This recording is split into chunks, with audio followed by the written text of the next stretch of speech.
விக்ரமும் நானும் வந்து dubbing artist காலத்துலேருந்து ஃப்ரெண்ட்ஸு. ஊட்டிக்கு மேலே ஒரு இடத்துல போய் அவிலாஞ்சின்னு ஒரு இடத்துல போய் எடுத்தோம். அது தம்பி ஏஎல் விஜய் அவர்களுடைய இது நல்ல கேரக்டர். அது நல்ல ஒரு மாதிரி அது ரொம்ப சந்தேகப்படுறவனும் சொல்ல முடியாது, சந்தேகப்படாமல் இருக்கிறவனும் சொல்ல முடியாது. அந்த மாதிரி ஒரு கேரக்டர். தான் அசிங்கமாக இருக்கும், பல்லு இப்படி இருக்குது அப்படின்ற மாதிரியான ஒரு கேரக்டர். அது ரொம்ப அழகாக தம்பி வடிவமைச்சிருந்தாங்க ஏஎல் விஜய் அவர்கள்.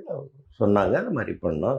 அது ஒரு நல்ல பேர் கிடையாது சார். அவர் டைரக்டர் சொல்றாரு அது மாதிரி பண்றங்கிற ஒரு விஷயமும் இல்லாம அதை தாண்டி நீங்களும் சில இடத்துல சொல்ல இந்த மாதிரி பண்ணவா, அது கண்டிப்பாக பண்ணணுமா? அது இல்லாம எப்படி? அது அதான அப்புறம் நம்முடைய செல்ஃப் இன்ட்ரெஸ்ட்னு ஒன்று இருக்கு இல்லையா, நம்முடைய பங்களிப்புன்னு ஒன்று இருக்கு இல்லையா, அதெல்லாம் பண்ணித்தான் ஆகணும். இப்படி வச்சுக்கலாமான்னு இல்லை, அது வேண்டாமா, அது அந்த சீனுக்கு இது சரியாக வராது, இப்படி கேரக்டர் அது அப்படின்னு சொல்லிட்டாங்கன்னாலும் அதுலேயே நம்ம வந்து ட்ராவல் பண்ணலாம். நம்ம பண்ணும்பொழுது இப்படி பண்ணலாமா, நல்லா இருக்குண்ணா வச்சுக்கண்ணே அப்படி அண்ணன் என்ன கூப்பிடுவாங்க, என்ன நான் தம்பி என்ன கூப்பிடுவேன். அவங்க சொல்லிட்டாங்கன்னாக்கா அப்போ கரெக்டாக இருக்கும்.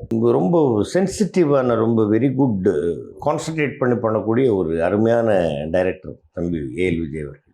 அதுல அந்த இந்த ஒரு படத்துல ரொம்ப வேரியேஷன்ஸான சீன்ஸ் இருக்கு சார். காமெடியா பண்ற சீனா இருந்தாலும் சீரியஸா பண்ற சீனா இருந்தாலும் இருக்கு. அந்த செட்ல நடந்த ஒரு ஏதாச்சும் ஒரு இன்சிடென்ட் நமக்காக ஷேர் பண்ண முடியுமா? ஏதாச்சும் ஒரு சீன் பண்ணும்போது இருக்கிற ஒரு இதுல பேசிக்கிட்டே வரும்போது நீ வந்து இந்த மாதிரி இருக்கிற, நீ பல்லெல்லாம் வேற ஒழுங்கா இருக்கு அப்படின்னு ஒரு டைலாக சொன்னோன்னா அவரே ரசிச்சார். ஆமாண்ணா கரெக்ட் நான் சொல்லுங்கண்ணா அது அப்படின்னாரு. விக்ரமும் நானும் வந்து டப்பிங் ஆர்டிஸ்ட் காலத்துலேருந்து ஃப்ரெண்ட்ஸு. அதனால நாங்கள் அப்படியே ஜாலியாக பேசிக்கிட்டு அது கிளைமேட் என்ஜாய் பண்ணிக்கிட்டு அப்படி இருந்தோம்.